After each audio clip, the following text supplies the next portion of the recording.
नमस्कार साथियों। तो आप जैसा देख रहे हैं ये बुक है मेरे पास और इसमें 15 सेट हैं, 15 मॉडल सेट हैं इसमें।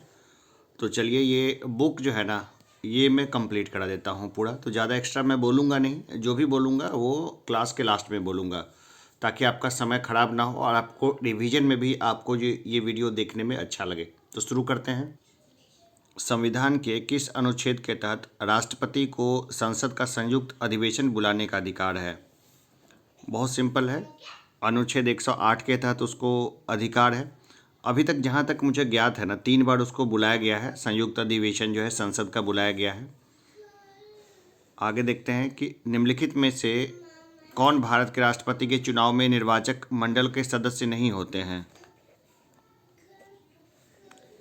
राज्य विधान परिषद के निर्वाचित सदस्य। कई राज्यों में विधान परिषद नहीं है, तो इसलिए विधान परिषद के निर्वाचित सदस्य भी जो है राष्ट्रपति के चुनाव में वोट नहीं डाल सकते हैं। नीति निर्देशक तत्व के संबंध में गलत कथन को चुनिए। देखिए, इन्हें लागू करने के लिए न्यायालय में ले जाया जा सकता है, ये गलत है। बिल्कुल नहीं ले जाया जा सकता है, ये सबको अपनी इच्छा पर निर्भर करता है। किस समिति ने पंचायतों को आर्थिक रूप से आत्मनिर्भर बनाने की सिफारिश की? तो ये जो थी ना ये थी LM सिंघवी समिति, ठीक है ना। पंचायती राज से इनका जो है यही रिलेशन रहा कि इन्होंने बोला जो वित्तीय अधिकार मिलने चाहिए पंचायती राज को। किस संविधान संशोधन के द्वारा मौलिक कर्तव्य को संविधान में जोड़ा गया? ये जोड़ा गया है 42वें संशोधन के द्वारा। संविधान के भाग 12 में किससे संबंधित प्रावधान किया गया है? तो देखिए ये केंद्र राज्यों के मध्य वित्त का बंटवारा से संबंधित है। हम लोग जानते हैं कि केंद्र और राज्य के बीच जो है ना संबंध अच्छे होने चाहिए और दोनों ही केंद्र और राज्य दोनों ही अपनी शक्ति जो है ना वो संविधान से यानी कॉन्स्टिट्यूशन से प्राप्त करते हैं। तो कौन बड़ा या छोटा है, ये सवाल ही बेकार है। संविधान का कौन सा अनुच्छेद संसद को विधि निर्माण की शक्ति प्रदान करता है? तो यह अनुच्छेद 253। केशवा नाम भारतीय बनाम केरल राज्यवाद 1973 में दिए गए किस निर्णय को सर्वोच्च न्यायालय के सबसे महत्वपूर्ण निर्णयों में से एक माना जाता है? तो देखिए संविधान की आधारभूत संरचना का सिद्धांत के लिए इसको खास माना जाता है। संविधान के भाग 17 में संघ के शासकीय प्रयोजनों के प्रयोग होने वाले अंकों का वर्णन है, यह निम्नलिखित में से है। तो भारतीय अंकों का अंतर्राष्ट्रीय रूप। ये बोला गया था कि भाई संघ में जो है ना जो भाषा इस्तेमाल होगी वो तो अलग विषय है, लेकिन उसमें जो अंक इस्तेमाल होंगे वो अंतर्राष्ट्रीय जो हम लोग यूज़ करते हैं ना 1 2 3 4 7 8 9 देख रहे हैं वही अंक इस्तेमाल होगा किसी भी भाषा में। 1966 ईस्वी में गठित प्रशासनिक सुधार आयोग के अध्यक्ष थे। ये अध्यक्ष थे मोरारजी देसाई। राज्यपाल के संबंध में गलत कथन को चुनिए।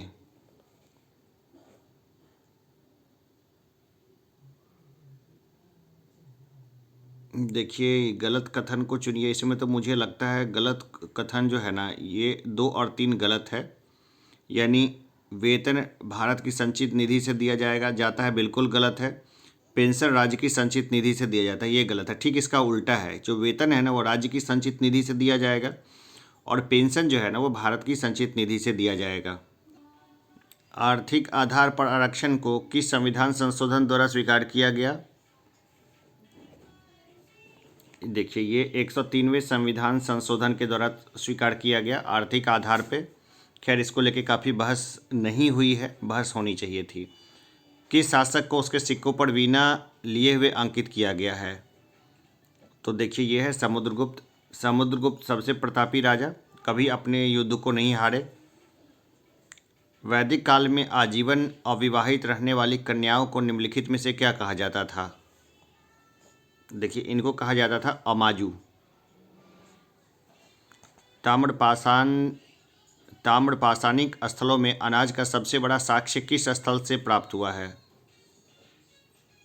देखिए सबसे बड़ा तो यहाँ मिला है नवदा टोली से। 14वीं सदी पूर्व का बोगाज कोई अभिलेख कहाँ से प्राप्त हुआ है? ये मिला है एशिया माइनर से। निम्नलिखित में से किस शासक ने संपूर्ण श्रीलंका पर विजय प्राप्त की? देखिए राजेंद्र प्रथम ने। वैसे और शासकों ने भी श्रीलंका पर अटैक किया था, राजराज प्रथम ने भी, लेकिन पूरे श्रीलंका को जीता था राजेंद्र प्रथम ने। भारत छोड़ो आंदोलन के संबंध में निम्नलिखित में से कौन कथन सही नहीं है?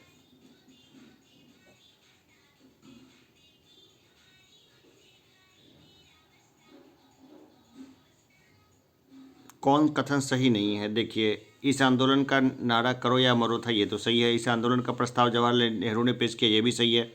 ब्रिटिश हुकूमत द्वारा ऑपरेशन 10 आवर्स की जगह, ये गलत है, 0 आवर चलाया गया था, ठीक है ना।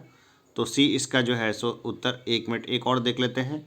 Hindu Mahasabha, communist party of India, Muslim League ने आंदोलन का समर्थन किया था, बिल्कुल ये भी गलत है। तो सी और डी दोनों ही गलत है, तो उत्तर हो जाएगा उपयुक्त में से एक से अधिक, है ना। तो देखिए जब भी हो ना ऐसे प्रश्नों में ई ऑप्शन चुकी है तो सभी ऑप्शन को देख लिया कीजिए, ठीक है ना। अभी मैं ही गलत कर देता, लेकिन मैं पूरा पढ़ के ही सेट लगाऊंगा। अगर कुछ गलती हो भी जाएगी तो मैं कमेंट बॉक्स में बता दूंगा। न्याय दर्शन के प्रवर्तक निम्नलिखित में से कौन है? तो देखिए गौतम ने न्याय दर्शन दिया था। निम्नलिखित में से किस संगठन का नाम वर्ष 1885 में बदलकर भारतीय राष्ट्रीय कांग्रेस रखा गया? भारतीय राष्ट्रीय संघ का नाम जो है वो इंडियन नेशनल कांग्रेस हो गया। सुभाष चंद्र बोस के बारे में निम्नलिखित में से गलत कथन का चयन कीजिए। देखिए गलत कथन का इसमें चयन किया जाए तो 1938 से वह 1940 में कांग्रेस के अध्यक्ष बने, ये तो सही है। जापान की सहायता से द फ्री इंडिया सेंटर का गठन किया, ये गलत है, ठीक है ना। ये सही उत्तर होगा हमारा बी। 21 अक्टूबर 1943 को सिंगापुर में आज़ादी हिंद सरकार का गठन किया, सही है। उन्होंने तुम मुझे खून दो मैं तुम्हें आज़ादी दूंगा का नारा दिया। मसस्त जागीर की शुरुआत किस मुगल शासक ने की? तो ये की थी औरंगजेब ने। इब्न बतूता किस सुल्तान के शासनकाल में भारत आया? ये मोहम्मद बिन तुगलक के समय में भारत में था। दिल्ली संयंत्र केस के नाम से प्रसिद्ध लॉर्ड हार्डिंग पर बम हमले में किसे फांसी दी गई थी? देखिए इसके मास्टरमाइंड जो थे ना रास बिहारी बोस, वो तो जापान भाग गए। सॉरी ये गलत सब नहीं, वो जापान चले गए क्रांति के लिए। हम जो भी हमारे स्वतंत्रता संग्राम के जो हीरोज़ हैं उनके बारे में अच्छा सोचना, उनके बारे में अच्छा बोलना, ये हमारा जो है ना मौलिक कर्तव्य में वो शामिल है। और हमारे दिल में भी उनका जो है ना याद को संजोए रखना है हमें। तो देखिए इन सबों को फांसी हुई थी, बसंत कुमार विश्वास को, बाल मुकुंद को, अवध बिहारी को और मास्टर अमीचंद को, सभी को फांसी पे चढ़ाया गया था। तो इसलिए उत्तर इसका हो जाएगा ई।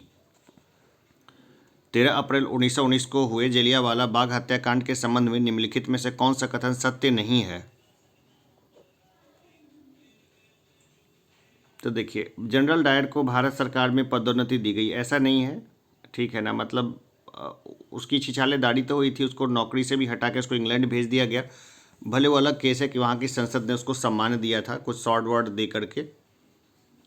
किस प्रसिद्ध नेता ने विभाजन को कांग्रेस का विश्वासघात बताते हुए कहा कि खुदगाई खिदमतगारों को भेड़िए के आगे फेंका जा रहा है? तो ये कहा था खान अब्दुल्ला गफ्फार खान ने। ये इकलौते पाकिस्तानी हैं जिनको भारत रत्न मिला है। विजयनगर साम्राज्य में 58 से क्या अभिप्राय था? ये राजस्व विभाग 58 था, राजस्व विभाग। सल्तनत कालीन शासकों में सर्वप्रथम किसने दक्षिण के राज्यों को सल्तनत में मिलाया था? देखिए ये मिलाया था गयासुद्दीन तुगलक ने, ठीक है ना। हमला तो किया था अलाउद्दीन खिलजी ने, जीता भी था, लेकिन अपने में मिलाया नहीं था उसको। 1857 के स्वतंत्रता संग्राम में किस राजवंश ने अंग्रेजों की सर्वाधिक सहायता की थी? सर्वाधिक सहायता की थी ग्वालियर के सिंधिया ने। अगर ये सहयोग नहीं करते तो अंग्रेज़ों को अपना बुढ़िया बिस्तर समेट लेना होता। ये एक स्टेटमेंट है जो एक अंग्रेज़ ने बोला था। किसने बोला था कमेंट बॉक्स में बताइएगा। निम्नलिखित में से महात्मा गांधी के राजनीतिक गुरु की पहचान कीजिए। ये थे गोपाल कृष्ण गोखले, राजनीतिक गुरु महात्मा गांधी के। अरुणा आसफ अली का संबंध स्वतंत्रता संघर्ष के किस आंदोलन से था? ये था भारत छोड़ो आंदोलन से। कलकत्ता में हिंदू कॉलेज के संस्थापक कौन थे? ये थे राजा राममोहन राय। कलकत्ता में हिंदू कॉलेज की स्थापना की थी राजा राममोहन राय ने। मित्र मेला संघ की स्थापना निम्नलिखित में से किसने की थी? ये की थी वीडी सावरकर ने, विनय दामोदर सावरकर ने। असहयोग आंदोलन के दौरान विदेशी कपड़ों को जलाने को एक निष्ठुर बर्बादी किसने घोषित किया? तो ये कहा था रविन्द्रनाथ टैगोर ने, गुरुदेव रविन्द्रनाथ टैगोर। किसने अहमदाबाद टेक्सटाइल लेबर एसोसिएशन की स्थापना की? ये स्थापना की थी महात्मा गांधी ने। द्वितीय गोलमेज सम्मेलन में कांग्रेस का प्रतिनिधित्व किसने किया? ये किया था महात्मा गांधी ने। वो किस जहाज़ से गए, कहाँ पे रुके, ये सभी महत्वपूर्ण प्रश्न है जो मैं पिछले कई बार बता चुका हूँ मैं। सुभाष चंद्र बोस को देश नायक कहकर किसने संबोधित किया था? ये संबोधित किया था रविन्द्रनाथ टैगोर ने। टीपू सुल्तान तथा अंग्रेजों के मध्य अंतिम युद्ध कब लड़ा गया था? साल बताना है। ये लड़ाया गया था 1799 में। और कौन सी जगह पे लड़ा गया था ये भी एक बार कमेंट बॉक्स में बताइए। निम्नलिखित ब्रिटिश प्रधानमंत्रियों में से किसने भारत में क्रिप्स मिशन भेजा था? ये विंस्टन चर्चिल ने भेजा था। इसको नोबेल प्राइज़ भी मिला था विंस्टन चर्चिल को। तो मुझे ये बताइए कि नोबेल प्राइज़ उसको किस श्रेणी में मिला था? महात्मा गांधी और लॉर्ड इरविन के मध्य समझौता कब संपन्न हुआ था? ये संपन्न हुआ था 5 मार्च 1931 को। 1857 के विद्रोह के समय भारत का गवर्नर जनरल कौन था? भारत का अंतिम गवर्नर जनरल और प्रथम वायसराय ये एक ही व्यक्ति था, लॉर्ड कैनिंग। केंद्रीकृत नियोजन प्रणाली में उत्पादन के साधनों का स्वामित्व, संचालन, प्रबंधन एवं नियंत्रण किसके द्वारा होता है? देखिए किसके द्वारा होता है, कोई एक इसमें दिख नहीं रहा। केंद्रीय नियोजन प्रणाली में उत्पादन के साधनों का स्वामित्व, संचालन, प्रबंधन एवं नियंत्रण किसके द्वारा होता है? चलिए इसमें ये चारों तो दिख नहीं रहा है ना, तो चलिए उपयुक्त में से कोई नहीं है, उपयुक्त में से एक से अधिक। ग्रामीणों एवं शहरी क्षेत्रों को संयुक्त कर संपूर्ण देश के लिए कितनी न्यूनतम कैलोरी ऊर्जा प्रति व्यक्ति प्रतिदिन निर्धारित है? तो ये है 2250 कैलोरी। निम्नलिखित सूचियों का सही मिलान कीजिए। देखिए जिसमें एकदम सिंपल था, जैसे कि इसमें मैं देख रहा हूँ कि केसर का उत्पादन कहाँ हो रहा है? जम्मू कश्मीर में। पहला का 4 यहीं पे देखिए, यहीं पे मिल गया है ना, कहीं पे पहला का 4 नहीं है, तो यहीं से हम जान लेंगे कि ये उत्तर हमारा बी होगा। अब देख लेते हैं कि केसर जम्मू कश्मीर, काली मिर्च केरल बिल्कुल सही है, हल्दी आंध्र प्रदेश और जीरा के लिए हो गया राजस्थान, बिल्कुल सही है। चलिए आगे देखते हैं। किस कीमत को किसानों के लिए बीमा कीमत की संज्ञा दी जाती है? तो देखिए ये है न्यूनतम समर्थन मूल्य, मिनिमम सपोर्ट प्राइस को जो है किसानों के लिए बीमा कीमत की संज्ञा दी गई है। 2 बार जारी किया जाता है इसको साल में, और इसी को लेकर के जो है किसान आंदोलन इतने दिन चला। राष्ट्रीय कृषि तथा ग्रामीण विकास बैंक नाबार्ड की स्थापना किस समिति की अनुशंसा पर की गई थी? ये था शिवरामन सिंह समिति। बहुत सही, आसान प्रश्न है, इस इतने में तो काफ़ी कटअप ज़्यादा चला जाएगा। खैर हम लोग आगे देखेंगे कि आगे किस तरह प्रश्न का लेवल है। कृषि क्रांति एवं संबंधित क्षेत्र का कौन सा सुमेलित नहीं है? देखिए कौन सा सुमेलित नहीं है? हरित क्रांति खाद्यान्न, पीली क्रांति का तो मक्का से नहीं है, वो तो अंडे से, श्वेत क्रांति का दुग्ध से, कृष्ण क्रांति का कपास से नहीं है। ये बी और डी जो है ये दोनों ही गलत सुमेल है, इसलिए इसका उत्तर ई हो जाएगा। सारी क्रांतियों को आप और हम जो है याद रखेंगे, और मैंने करवा रखा है वैसे। भिलाई इस्पात संयंत्र किस देश की सहायता से स्थापित किया गया? सोवियत संघ ने मदद की थी। निम्नलिखित में से मुद्रा का निकट प्रतिस्थापन यानी सन्निकट मुद्रा कौन है? देखिए इसमें भी एक से अधिक होगा क्योंकि ऋण पत्र बॉन्ड है ना, एक से अधिक मान लेते हैं इसका, एक से अधिक ज़्यादा सटीक है इसमें। यदि दी हुई समयावधि में कीमतों तथा मौद्रिक आय दोनों दुगुनी हो जाए तो वास्तविक आय पर क्या प्रभाव पड़ेगा? अपरिवर्तित रहेगा, कोई फर्क नहीं पड़ेगा। आर्थिक सर्वेक्षण 2020-21 के अनुसार देश के किस राज्य में सबसे अधिक गरीबी दर है? देखिए सबसे अधिक गरीबी है छत्तीसगढ़ में, ठीक है ना।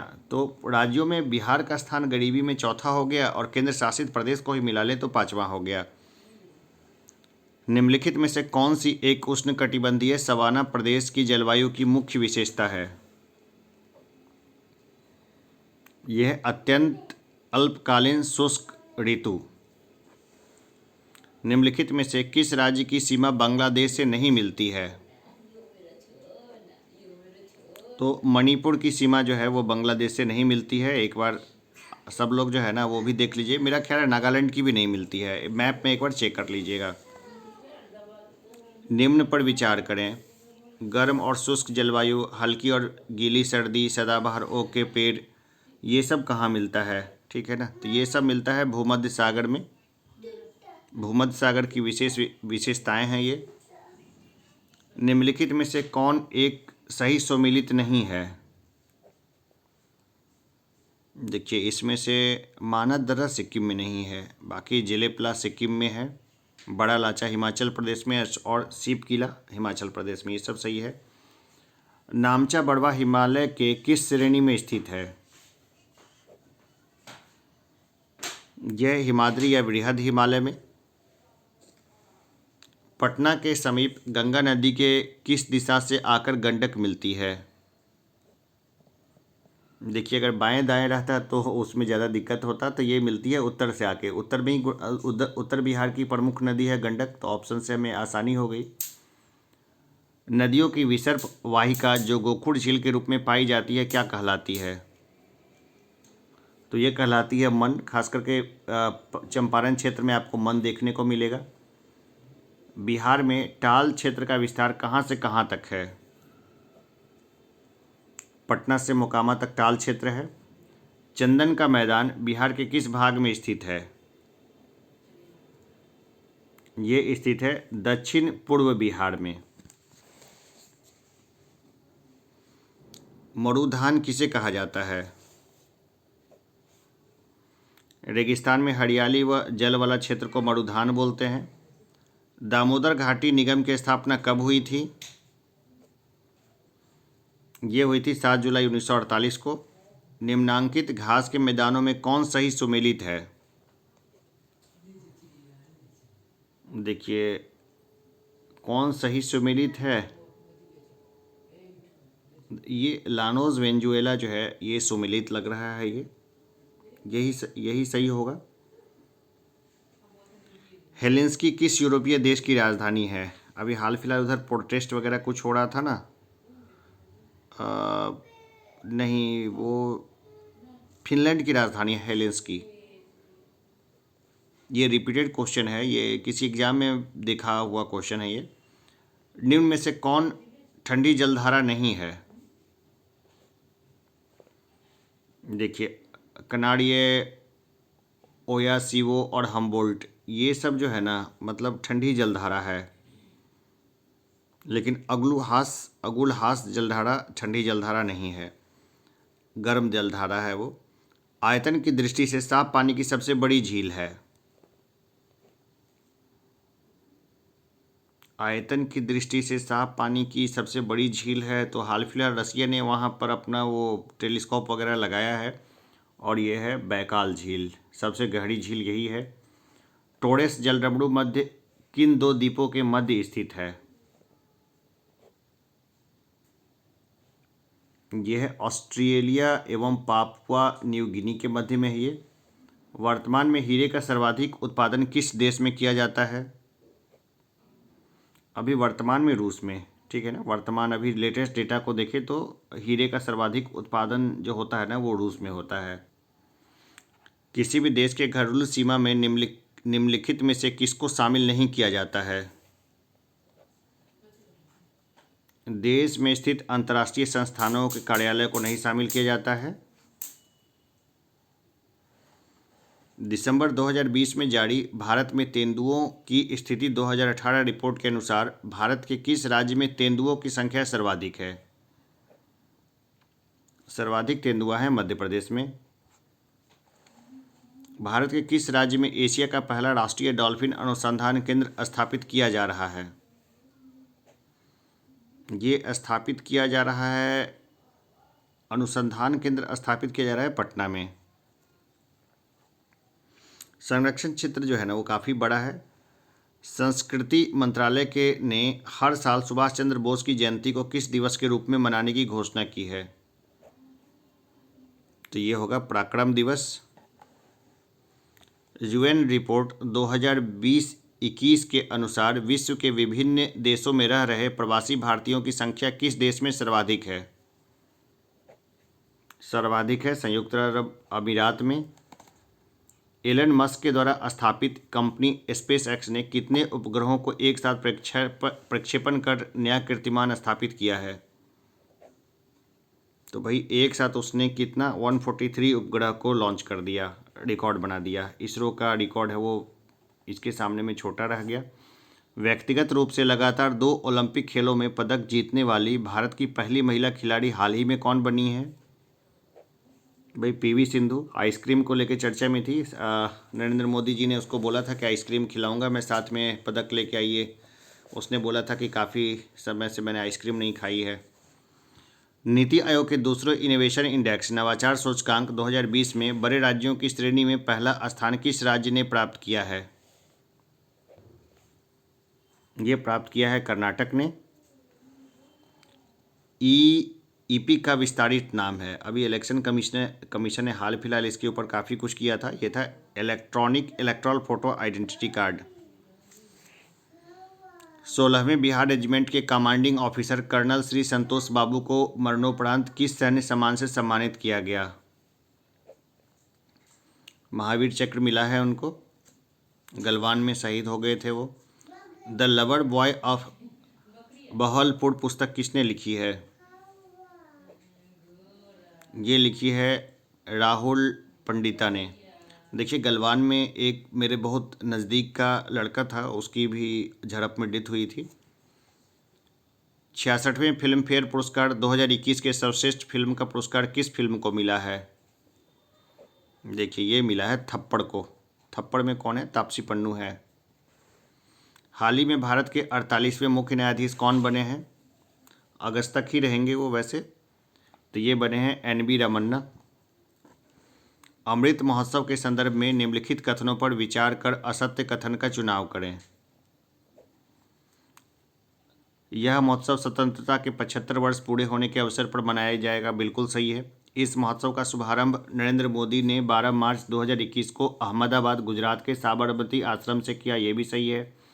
देश के 6 स्थानों जम्मू, इम्फाल, पटना, भुवनेश्वर, पुणे और बेंगलुरु में वर्चुअल प्रदर्शनी का आयोजन होगा। बिल्कुल सही है।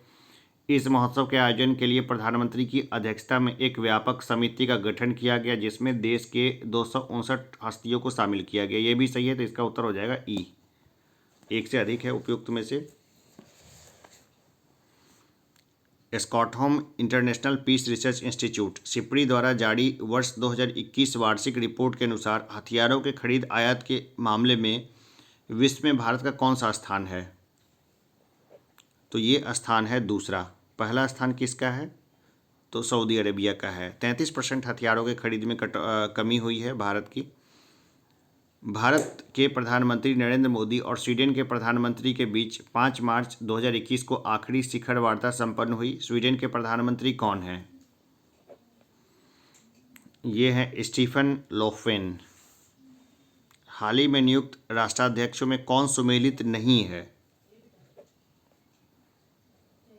देखिए सीरिया के राष्ट्रपति जो है ना ये बशर अल असद हैं। ये एकदम चिरस्थायी है, रूस के सहयोग से हैं ये, और इलेक्शन में फिर से जीत गए हैं। तो ये वाला तो दिख रहा है। कि ये सुमेलित नहीं है। बाकी देखते हैं, निकोल पासियंस आर्मेनिया के प्रधानमंत्री हैं। इब्राहिम रईसी ईरान के राष्ट्रपति हैं, बिल्कुल अभी हाल फिलहाल चुने गए थे। गुइडो बेलिडो पेरू के प्रधानमंत्री, सही है। सैयद मुश्ताक अली ट्रॉफी 2021 का खिताब किसने जीता है? ये जीता है तमिलनाडु ने। 16वां प्रवासी भारतीय दिवस समारोह 9 जनवरी 2021 को संपन्न हुआ। इस समारोह के मुख्य अतिथि कौन थे? सूरीनाम के राष्ट्रपति चंद्रिका प्रसाद संतोखी ये थे। राष्ट्रीय बालिका दिवस के अवसर पर 20 वर्षीय सृष्टि गोस्वामी एक दिन के लिए किस राज्य की मुख्यमंत्री बनी? ये उत्तराखंड की मुख्यमंत्री बनी थी एक दिन के लिए।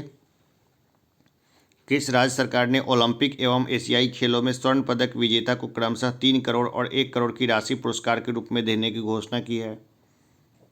ये घोषणा की है राजस्थान ने। प्रतियोगिता परीक्षाओं की तैयारी करने वाले छात्रों के लिए निःशुल्क कोचिंग प्रदान करने के लिए अभ्युदय योजना की शुरुआत किस राज्य सरकार ने की है? ये की है उत्तर प्रदेश सरकार ने। गणतंत्र दिवस के अवसर पर इस वर्ष कुल कितने पद्म अलंकरण यानी पद्म विभूषण, पद्म भूषण, पद्मश्री प्रदान किए गए? टोटल 119 दिए गए थे, है ना। कितने फ्रेगमेंटेशन तो याद नहीं। 30वां सरस्वती सम्मान 2020 से किसे सम्मानित किया गया? देखिए, ये सम्मानित किया गया डॉक्टर शरण कुमार लिम्बाले को। डेजर्ट फ्लैग 6 वायुसेना अभ्यास किस देश की मेजबानी में 3 से 27 मार्च 2021 को आयोजित किया गया? संयुक्त अरब अमीरात के सहयोग से। भारत वन स्थिति रिपोर्ट 2019 के अनुसार से 2 साल में आता है ये। सर्वाधिक वन क्षेत्र वाले राज्यों की स्थिति को अवरोही क्रम में सजाएं। देखिए, सबसे ज़्यादा जो है ना, ये है मध्य प्रदेश में, फिर अरुणाचल प्रदेश, फिर छत्तीसगढ़। आत्मनिर्भर बिहार के साथ निश्चय 2 में कौन सी योजना शामिल नहीं है? देखिए, आरक्षित रोजगार महिलाओं का अधिकार, ये तो पहले पार्ट में ही था तो यहाँ नहीं है शामिल। बाकी जो है उसको देख ले। युवा शक्ति बिहार की प्रगति है। सशक्त महिला, सक्षम महिला, ये भी है। स्वच्छ शहर, विकसित शहर, ये है। बिहार बजट 2021-22 के अनुसार राज्य का राजकोषीय घाटा जीएसडीपी का कितना प्रतिशत रहा? ये 2.97% रहा है। बिहार के किस जिला में मेगा फूड पार्क बनाया जाएगा? ये मुजफ्फरपुर में बनाया जाएगा। वर्ष 2020 के लिए बिहार का सर्वश्रेष्ठ थाना किस थाना को चुना गया है? देखिए, राजगीर नालंदा को तो पहले चुना गया। कुर्था थाना अरवल को चुना गया। ये 51वां अंतर्राष्ट्रीय फिल्म महोत्सव IFFI 2021 में फोकस राष्ट्र कौन था? ये था बांग्लादेश। 2022 में 48वें G7 शिखर सम्मेलन का आयोजन किस देश में किया जाएगा? ये किया जाएगा जर्मनी में। बिहार प्रांतीय किसान सभा की स्थापना कब हुई थी? भाई, सोनपुर मेले के समय हुई थी, नवंबर 1929 में हुई थी। किसने की थी ये मुझे कमेंट बॉक्स में बताइए। बिहार स्पेशल में ये सब करा चुका हूँ। बिहार की भूमि पर पहली बार भारतीय राष्ट्रीय कांग्रेस का अधिवेशन कहाँ हुआ? ये हुआ था बांकीपुर पटना में, 27वां था शायद, और माधोलकर जी ने अध्यक्षता की थी। एक बार देख लीजिएगा उसको। चंपारण में कृषि की स्थिति की जांच करने के लिए बनी चंपारण एग्रीगेरियन समिति के अध्यक्ष थे FG सलाई। प्राचीन मगध महाजनपद में कौन सा आधुनिक क्षेत्र शामिल नहीं था? देखिए, ये जानते हैं कि मुजफ्फरपुर वो शामिल नहीं था क्योंकि ये तो लिच्छवियों के अंडर कंट्रोल था ना, ये वाला एरिया। तो बिहार में नवपाषाण युग के अवशेष किन स्थानों से प्राप्त हुए हैं? देखिए, चिरांद और चेचर दोनों से मिले हैं, तो उत्तर हो जाएगा ई यानी 1 से अधिक। शेरशाह ने पटना को कब बिहार की राजधानी बनाया? 1541 में। तुगलक काल में बिहार की राजधानी कहाँ थी? ये थी बिहार शरीफ में। वर्तमान पटना कॉलेज किस यूरोपीय कंपनी की फैक्ट्री थी? डच फैक्ट्री थी वो। प्रसिद्ध नर्तकी आम्रपाली का संबंध किस नगर से था? भाई सब लोग जानते हैं इसको, वैशाली की नगर वधू थी वो। किस प्राचीन ग्रंथ में पहली बार वर्तमान बिहार के भौगोलिक क्षेत्र की चर्चा मिलती है? ये मिलती है शतपथ ब्राह्मण में। जब प्रकाश एक से दूसरे माध्यम में प्रवेश करती है तो उसके तरंगदैर्ध्य पर क्या प्रभाव पड़ता है? परिवर्तित होता है भाई, परिवर्तित तो हो ही जाना है उसको। दिए गए विकल्पों में कौन सा मिलान सही नहीं है? कौन सा मिलान सही नहीं है? मुझे लगता है दो मिलान इसमें जो है ना वो गलत है। मुझे लगता है एक भी, मैनोमीटर गैसों का दबाव ये सही है, पायरोमीटर उच्च ताप ये भी सही है, ऑडियोमीटर ध्वनि की तीव्रता ये भी सही है, हाइग्रोमीटर सापेक्ष आर्द्रता ये भी सही है। तो इसका उत्तर ई हो जाएगा, सभी सही हैं इसमें। एसआई पद्धति में कितने मूल मात्रक को स्वीकार किया गया है? 7 मूल मात्रक हैं, नाम भी आपको याद रहने चाहिए। निम्नलिखित में से पदार्थ के अम्लीय या क्षारीय होने का प्राकृतिक सूचक है?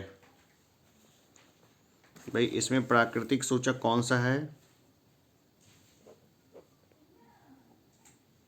लिटमस है, हल्दी है, वनीला है, लौंग है, सभी होगा इसमें, सभी प्राकृतिक सूचक हैं। फाइबर ऑप्टिक्स किस सिद्धांत पर कार्य करता है? संपूर्ण आंतरिक परावर्तन के सिद्धांत पे काम करता है फाइबर ऑप्टिक्स। बर्तनों को चमकीला बनाने के लिए उपयोग में लाए जाने वाले पदार्थ निम्नलिखित में से कौन है? यह है जिंक ऑक्साइड। मेढक के संबंध में निम्नलिखित में असत्य कथन कौन सा है? यह है कायांतरण में आंत बड़ी हो जाती है। निम्न में से कौन सी रसायन मच्छर भगाने वाली दवाओं में सक्रिय रूप से पाई जाती है? तो यह है एलिथ्रिन। एक कार्बन क्रेडिट का मान कितना होता है? 1000 किलोग्राम CO2 होता है ये। मानव शरीर के भार का कुल कितना हिस्सा ऑक्सीजन होता है? देखिए 65% हिस्सा के 65% तक जो है ना ऑक्सीजन होता है। निम्नलिखित में से कौन सुमेलित नहीं है? देखिए तांबा गैल्वेनीकरण ये वाला सुमेलित नहीं है। मैग्नीशियम का आतिशबाजी में, मैग्नीज का फर्टिलाइजर में, टंगस्टन का इलेक्ट्रिक बल्ब में इस्तेमाल होता है, लेकिन तांबा का गैल्वेनीकरण में यूज नहीं होता है। फास्फोरस का कौन सा अपरूप अंधेरे एवं वायु में रखे जाने पर स्वतः जल उठता है? तो यह श्वेत फास्फोरस जल उठता है। निम्नलिखित में से किसकी मात्रा अम्ल वर्षा में सबसे अधिक होती है? H2SO4 की सबसे अधिक होती है। चूहे मारने की दवा में किस रसायन का प्रयोग मुख्य रूप से किया जाता है? देखिए एक से अधिक का किया जाता है। मुझे लगता है कि जिंक फास्फेट पोटेशियम साइनाइड का दोनों का ई इसका उत्तर हो जाएगा, एक से अधिक का इस्तेमाल होता है। सांस लेने एवं छोड़ने की क्रिया के दौरान कौन सी गैस की मात्रा प्रभावित नहीं होती है? देखिए नाइट्रोजन का से तो क्या ही फर्क पड़ता है, नाइट्रोजन प्रभावित नहीं होता है। मानव शरीर में पाई जाने वाली सबसे छोटी हड्डी कौन सी है? कान की हड्डी सबसे छोटी, क्या नाम है उसका? स्टेपिज नाम है। निम्न पर विचार कीजिए। यह मानव की दूसरी सबसे बड़ी ग्रंथि है। यह विशेष प्रकार की कोशिकाओं से क्षारीय रस स्रावित करती है। तो ये होगा अग्नाशय। ज़्यादा सटीक इसमें अग्नाशय ही लगता है। निम्नलिखित तत्वों में से पृथ्वी पर सबसे भारी प्राकृतिक तत्व कौन सा है?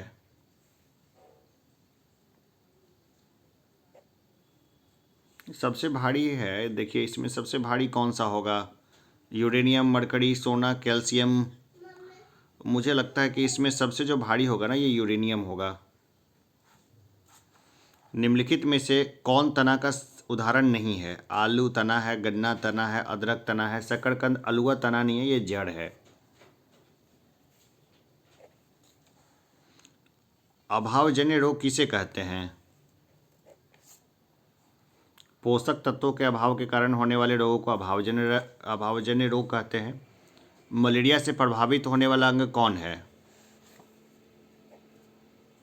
तो यह है प्लीहा यानी स्प्लीन, ये मलेरिया से प्रभावित होता है। वस्त्र निर्माण में प्रयोग में लाए जाने वाले ऐसे पदार्थ जिनका स्रोत पादप नहीं होता है कहलाते हैं? सिंथेटिक कहलाते हैं। सिंथेटिक फाइबर यानी संश्लिष्ट तंतु। निम्नलिखित में से कौन सा आनुवांशिक रोग नहीं है? डेमेंशिया आनुवांशिक रोग नहीं है। टर्नर सिंड्रोम, वर्णांधता और हीमोफीलिया ये सब आनुवांशिक है, यानी कि एक पीढ़ी से दूसरी पीढ़ी में जाते हैं। हमारे शरीर को मुख्य रूप से ऊर्जा प्रदान करता है, तो यह है कार्बोहाइड्रेट। कैंसर के उपचार के लिए किस रेडियोधर्मी समस्थानी का उपयोग किया जाता है? देखिए, इसमें रेडियोधर्मी समस्थानी का उपयोग किया जाता है, ठीक है ना। कोबाल्ट 60 का तो यूज होता ही है, और किसका, आयोडीन 131 का भी इस्तेमाल होता है इसमें, ठीक है ना। ये इसका उत्तर ई हो जाएगा।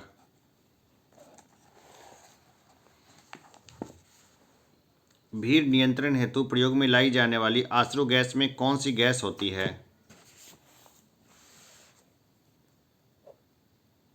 ये होती है अमोनिया। शरीर में अतिरिक्त ग्लूकोज ग्लाइकोजिन में परिवर्तित होकर कहाँ भंडारित रहता है? ये रहता है यकृत में। विटामिन ए की कमी से निम्नलिखित में से कौन सा रोग नहीं होता है?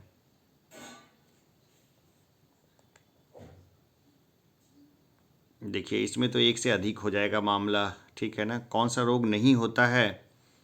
तो देखिए, रतौंधी तो होता है, जीरोथैल्मिया, स्कर्वी ये सब नहीं, रिकेटस भी नहीं, तो इसका उत्तर हो जाएगा ई। H9N2 इन्फ्लुएंजा वायरस के कारण निम्नलिखित में से कौन सा रोग होता है? ये होता है बर्ड फ्लू। द पॉलिटिक्स पुस्तक के लेखक कौन है? ये तो बहुत पुराना मामला है, ये लिखा था उस समय अरस्तू ने लिखा था, द पॉलिटिक्स। अब चलिए इन प्रश्नों को हल करते हैं, तो थोड़ा मैं नोटबुक निकाल लेता हूँ। ये प्रश्न को देख लीजिए, जो 141 नंबर का जो प्रश्न है, और चलिए इसको सॉल्व करते हैं। बहुत आसान सा है और बहुत आराम से ये सॉल्व हो जाएगा ये, ठीक है ना। तो ये मैं इसको an प्लस bn प्लस 1 ठीक है, by a power n plus b power n बराबर a प्लस b बाई 2, है ना। एक मिनट, मैं इसको थोड़ा सा सॉल्व करता हूँ हल्का सा, ठीक है। चलिए अब इसको क्या करेंगे, इसको सॉल्व करेंगे, थोड़ा सा क्रॉस मल्टीप्लाई कर देते हैं। 2a power n plus 1 plus 2b power n plus 1 equal to a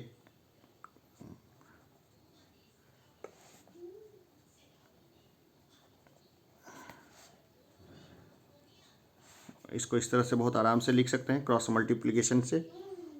चलिए इसको थोड़ा सा सॉल्व करते हैं। सॉल्व करेंगे,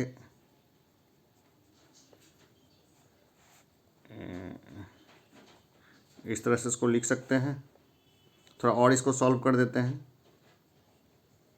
ये लिख सकते हैं इसको a power n a minus B equal to a minus B पर पावर n, इसको इस तरह से लिख सकते हैं, सिंपल है। अब देखिए दोनों कॉमन आ गया, ये इसको उड़ा दिए, a power n equal to b पर पावर n हो गया, तो a पर power n equal to b पर पावर n हो गया, तो n का वैल्यू क्या हो गया, 0 हो गया। कितना आसान था, कितना समय लगा इसको बनाने में। तो इसका 141 में क्या हो जाएगा, इसका उत्तर क्या हो जाएगा, ये 0 हो जाएगा, ठीक है। चलिए इसको थोड़ा सा, इसको भी थोड़ा सा देख लेते हैं। 142 नंबर प्रश्न को, तो छोटा तो नहीं दिख रहा होगा। एक चुनाव में 2 उम्मीदवार थे, इसमें कुल 7500 मत पड़े। इन मतों में से 20% मतों को अवैध घोषित कर दिया गया। यदि एक उम्मीदवार को वैध मतों के 55% मिले हों तो दूसरे उम्मीदवार को कितना वैध मत मिला? दूसरे को 45% वैध मत मिला, यही तो निकालना है। बहुत आसान है ये भी, 142 नंबर क्वेश्चन है, इसको भी हम लोग देख लेते हैं भाई। एकदम आसानी से सॉल्व हो जाना चाहिए। कितने थे, 27, 7500 का 80% ही तो मिला हुआ था ना।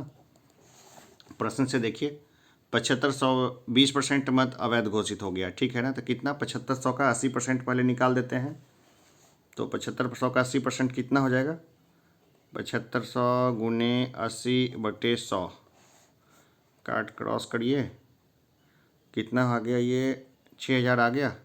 सीधा मल्टीप्लाई करिए, 6000 के करीब आ गया, 6000 ही आया। अब दूसरे उम्मीदवार को कितना मिला? दूसरे उम्मीदवार को कितना मिला अभी प्रश्न से? तो 6000 का 45% मिला। 55% तो जीतने वाले को मिल गया। तो इसको अगर देखें तो कितना हो जाएगा? 6000 गुने 45/100, ये कटा, ठीक है।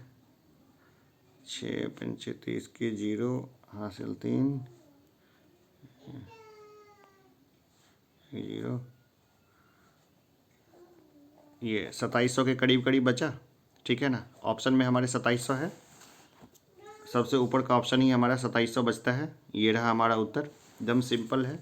वही घड़ी एकदम टिक टिक कर रही है, 45 मिनट में इसको ख़त्म करना था। आगे देखते हैं, चलिए 143 नंबर प्रश्न पे आते हैं। एक धातु में तांबा तथा जिंक 9:4 के अनुपात में है।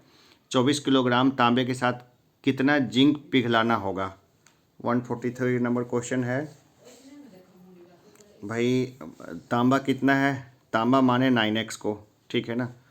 तांबा को मान लिया 9x, ठीक है। तो जिंक कितना हो जाएगा? 4x हो जाएगा। अब 9x बराबर 24 लिख सकते हैं। तो x बराबर कितना हो जाएगा? 24/9 बराबर 8/3, क्रॉस कट कर दिए, ठीक है ना। तो जिंक का मात्रा कितना हो जाएगा? मात्रा कितना है? 4x किलोग्राम है, ठीक है। अब इसमें क्या करेंगे हम लोग? 4 गुने 8/3 kg बराबर 32/3 kg हो गया। 10.2/3 इसका जो है आंसर आ जाएगा।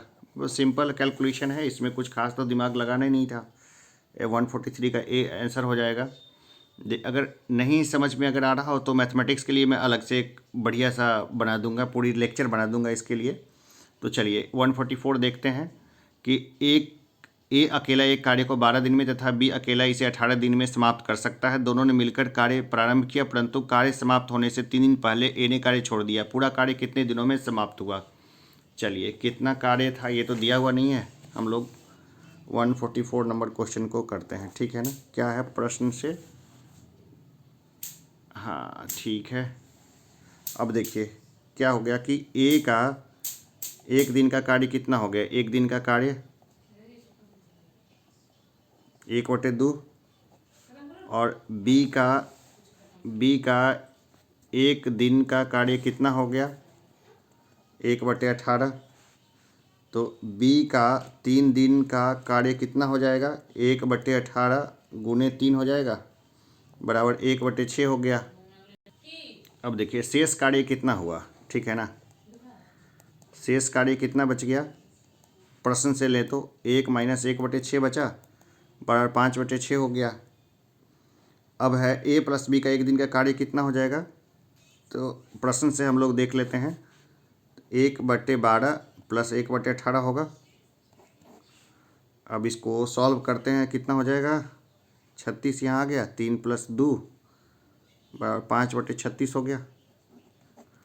आगे इधर प्रश्न से ही लेते हैं, अब हम लोग प्रश्न से ही।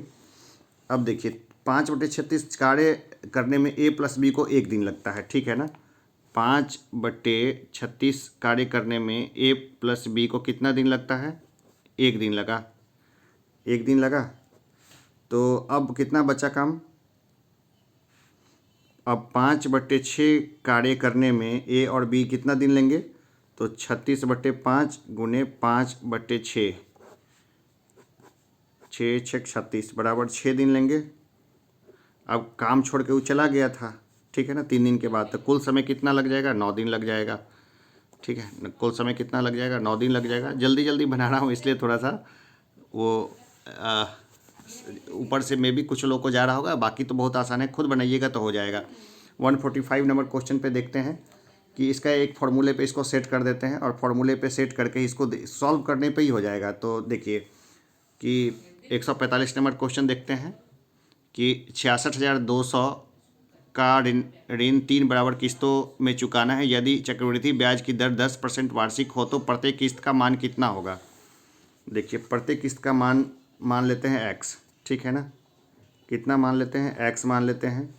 तब क्या हो जाएगा, एक्स बटे 1 प्लस 10/100 प्लस एक्स बटे 1 प्लस 10/100 का square plus x by 1 plus 10/100 का क्यूब, ठीक है, बराबर कितना हो गया 66,200।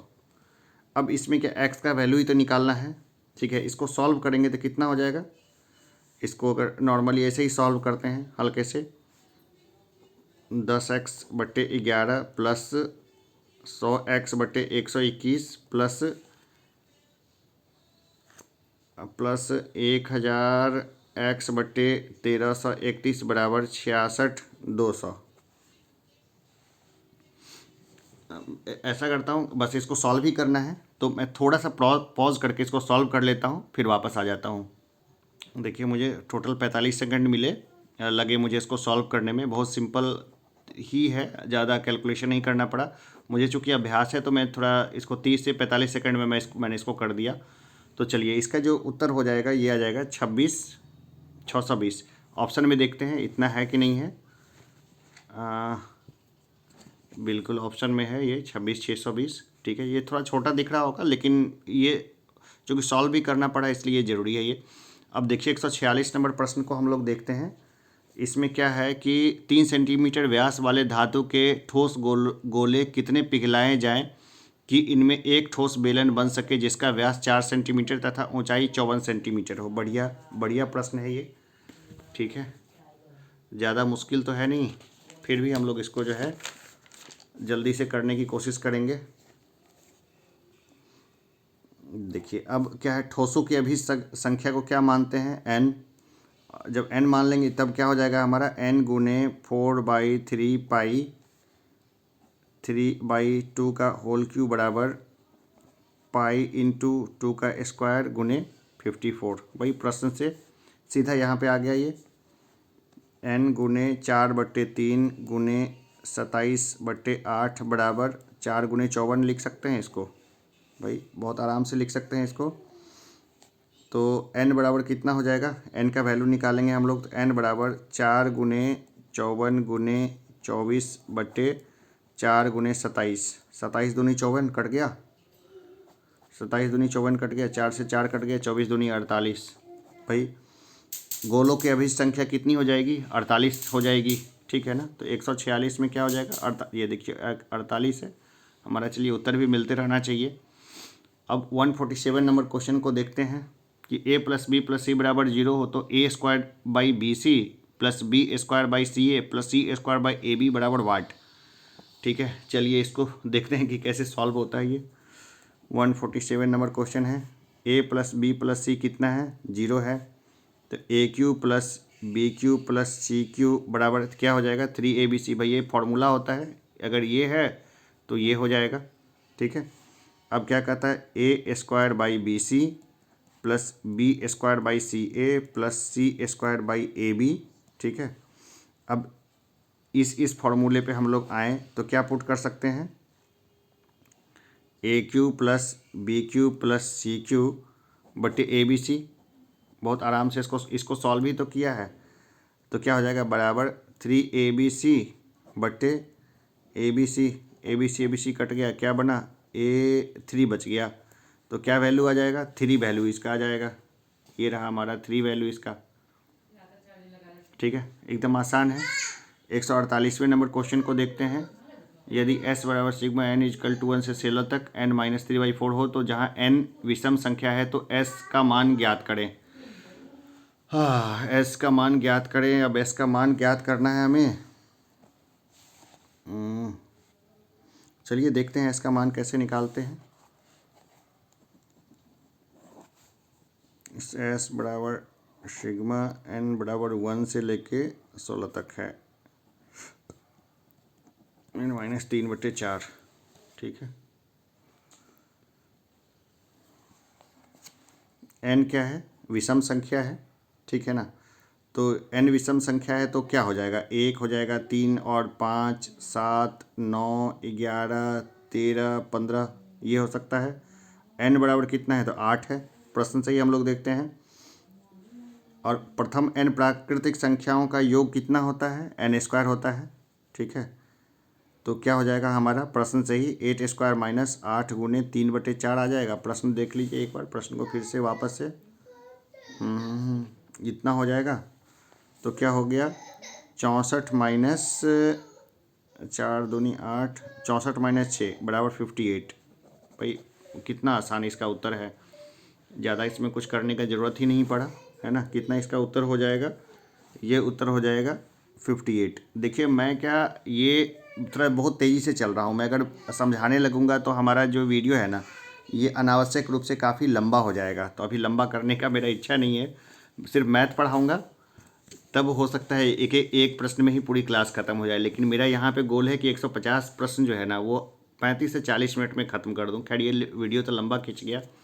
149वां नंबर प्रश्न को हम लोग देखते हैं। ठीक है ना, ये क्या है? 8। ठीक है, 8 के बाद क्या है? 9, और 8 है, 9 है, फिर ये है हमारा 17। ठीक है, 17 के नीचे हमारा ये डॉट डॉट डॉट आ रहा है, फिर आ रहा है 90, और फिर आ रहा है 115। ठीक है, यही यही आ रहा है ना। तो देखिए 8 को हम लोग कैसे इसको देखें तेज़ी से, इसको 9, भाई रीजनिंग में कई बार मुझे ही परेशानी आती है। खैर 8, देखिए ये बहुत बार ऐसे प्रश्न को हमने देखा है। तो ये क्या किस तरह हो गया? मतलब जो है ना, +1 का स्क्वायर अगर करेंगे हम लोग तो 9 हो जाएगा। ठीक है ना, अब इसमें फिर हम लोग क्या करेंगे? +2 का स्क्वायर नहीं किया, क्यू कर देते हैं। 2 का एक बार स्क्वायर किया, एक बार क्यू किया, ये 17 तक आ गया हमारा घूम करके। ठीक है ना, देखिए 8 + 1 = 9, 9 यहाँ पर है, 9 × 2 × 2 × 2, 2 4 4 दूनी 8, ये 17 यहाँ पर है। अब ये क्यू है, तो अगला क्या होगा? हमारा स्क्वायर होगा। फिर नीचे चेक भी कर लेंगे हम, ठीक है ना, कि हमारा जो है वो सही हो रहा है कि नहीं, अन्यथा हमें दूसरा अप्रोच लगाना पड़ेगा। अब हम क्या करते हैं फिर? 3 का स्क्वायर करेंगे, 17 गुने 3 का स्क्वायर, 3 का स्क्वायर किया, 3 का स्क्वायर किया तो कितना आ जाएगा? 9 आ गया। ठीक है, 17 + 9 कितना आ जाएगा? तो यहाँ पर हम देखते हैं कि 26 हमारा जो है वो आ रहा है, जो हमारा अभीष्ट उत्तर होना चाहिए। फिर इसको क्यू करके एक बार हम लोग चेक कर लेते हैं कि हम जो अप्रोच लगा रहे हैं वो सही है कि नहीं। ठीक है, तो यहाँ पे क्या नियम से क्या होना चाहिए? 26 × 4Q। ठीक है ना, अगर ये हो गया तो हम समझ जाएंगे कि हमारा अप्रोच सही है। तो कितना हो गया? 4 × 16, 16 × 64, 26 + 64, 6 4 10 के 0, हासिल 1, 6 2 8 1 9, हाँ बिल्कुल 90। ये हमारा अप्रोच वो 4 का क्यूब वाला ये सही है। चलिए हमारे पास एक ही क्वेश्चन बचा हुआ है और हमारे पास 2-4 मिनट का टाइम भी है ना। 1 घंटे के बाद जो रिकॉर्डिंग है ना अपने रिशेड्यूल हो जाती है, तो हम उसमें क्यों सरदर्दी लेना। एक बार एक चेक और कर लेते हैं कि ये तो 4 का क्यू है। अब 5 का स्क्वायर हमारा हो जाएगा तो एकदम 26 के उत्तर पे हम लोग स्टिक हो जाएंगे। ठीक है ना, तो 5 का स्क्वायर करके देखते हैं। 90 के बाद 5 का स्क्वायर करते हैं। ठीक है ना, 115 कितना होना चाहिए? तो ये होना चाहिए 90 + 5 का स्क्वायर, तो 90 + 25, तो कितना? 5 9 2 11, 115। बिल्कुल ये हमारा सही था। ये इसका उत्तर हमारा क्या हो जाएगा? 26 हो जाएगा। एग्जामिनेशन में कई बार करके देखना पड़ जाता है। खैर ये 2 घंटे का टाइम होता है, तो 2 घंटे में पेपर 150 का 150 बहुत आराम से हो जाएगा। अब देखिए, यदि 3 सिक्कों को एक साथ उछाला जाए तो कम से कम 2 हेड आने की प्रायिकता संभाव्यता क्या होगी? अब ये प्रश्न मैंने बहुत बार पढ़ा है। ठीक है ना, कि भाई ये बहुत बार पढ़ा है। इसको बहुत आराम से, 2 सिक्के हैं ना, यदि 3 सिक्के को एक साथ उछाला जाए तो कम से कम 2 हेड आने की प्रायिकता क्या होगी? सिक्के कितने हैं? 3 हैं, और उनको उछाला जाता है 3 सिक्के को, तो कितने कॉम्बिनेशन बनेंगे इसके? देखिए देखिए सिक्का से या तो आ सकता है हेड या टेल, तो या तो तीनों हेड हो जाएगा, तीनों हेड आ जाएगा, ठीक है ना, एक तो संभावना ये है, या 2 हेड आएगा एक टेल आ जाएगा, एक संभावना ये है, या फिर एक हेड आया एक टेल आया फिर एक हेड आया, ये एक संभावना है, या फिर एक टेल आ जाएगा और एक हेड और एक हेड आ जाएगा, ये संभावना है, ठीक है, या 2 टेल आ जाएंगे और एक हेड आ जाएगा, या फिर एक बार हेड आएगा, दो बार टेल आ जाएगा, या फिर तीनों तीनों ही बार टेल ही आ जाएंगे, ठीक है ना। ये कितनी संभावना होगी? 1 2 3 4 5 6 7। एक संभावना और बन सकती है कि एक बार टेल आया, एक बार हेड आ गया, एक बार टेल आ गया, है ना, ये संभावना बन जाएगी। तो कितनी संभावना बन गई? 8 बन गई, ठीक है।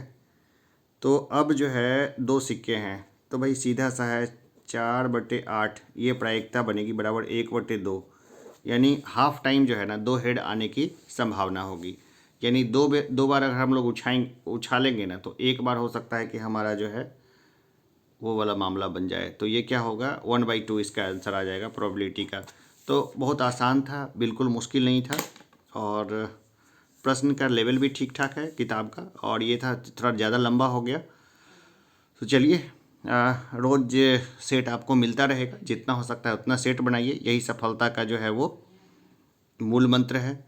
कोशिश करूँगा कि मैथमेटिक्स को अलग से कराऊँ, क्योंकि यहाँ पे कराने से हो सकता है कि जो लोग इंटेलिजेंट हैं उनके लिए तो कोई इशू नहीं है, लेकिन जिन लोगों को मैथ में हाथ तंग है, जिन लोग का, उनको हो सकता है कि थोड़ी परेशानी हो। तो चलिए अभी के लिए इतना ही, फिर मिलते हैं एक छोटे से ब्रेक के बाद। धन्यवाद।